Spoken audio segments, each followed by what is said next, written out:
Hi, I'm Pete from Fence Center, and today we're going to talk about step number 1 of the 4 steps, creating your diagram. So it's as simple as this. Go out to your yard with a tape measure and a pad of paper, and then just make some measurements and draw down some angles and things like that. So where you want your fence to go, something like this. Let's say you're going to do the side of your property. So you measure the side of your property and you have a long line here, and that comes up to a measurement of 48 feet. So write that down. So you have your information, okay? And then let's say you want to go on the side of the property back to your house, and that measurement's 20 feet. And let's say you want a 4-foot gate in the middle. So you would just do something like this. And it's very important to write all this down because it'll help you for step number 3. Or I'm sorry, step number 2. So you're going to come over here, you're going to go 4-foot gate, and then you'll have 8 foot, 8 foot.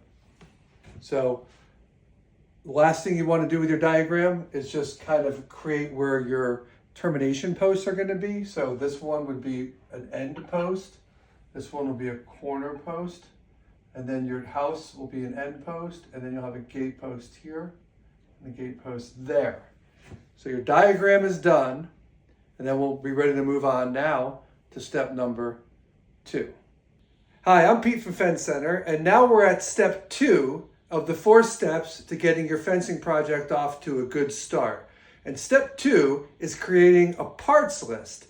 Now, making your parts list comes from the diagram you made in step 1. So if you haven't done or watched step 1, you need to do that first. But here's our diagram we came back with in step 1. We had a run of 48 feet, over 20 feet back to the house. And on this run back to the house, we wanted a 4-foot gate.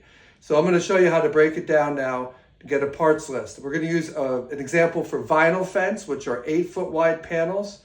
Keep in mind aluminum panels are 6-foot wide, so you have to adjust what you're about to see. So the first thing we need to know is how many panels do we need for this project? So again, simple math, 48 divided by 8 would be 6 panels that we would need on that stretch there.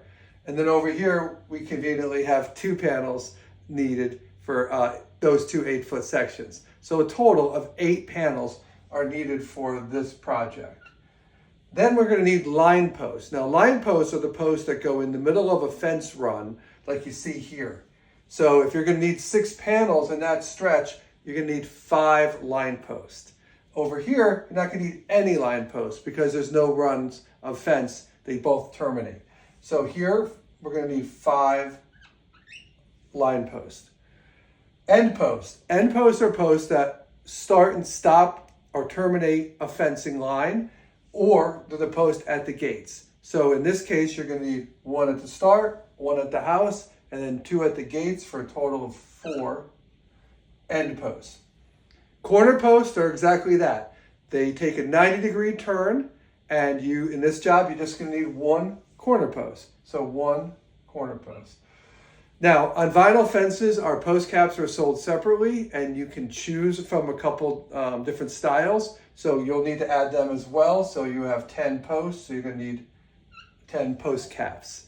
And then you also have a gate. You're going to need 1 gate. You're going to need to specify whether it's 4-foot, 5-foot, or a double drive gate. But in this case, it's going to be a 4-foot gate, 1 4-foot gate. And then our gates come with, for vinyl, and actually all of our gates come with hinges, but not latches. So you need to select the latch. So you're going to need 1 latch there. So here's your parts list for your fencing project. Now, the good news is for vinyl fence, for 8-foot wide panels, this is exactly what you need regardless of what style you select in step 3 or color, etc. So this is your material list, and keep in mind if you're going to do an aluminum fence, you need to do what I just did, but divide everything by 6.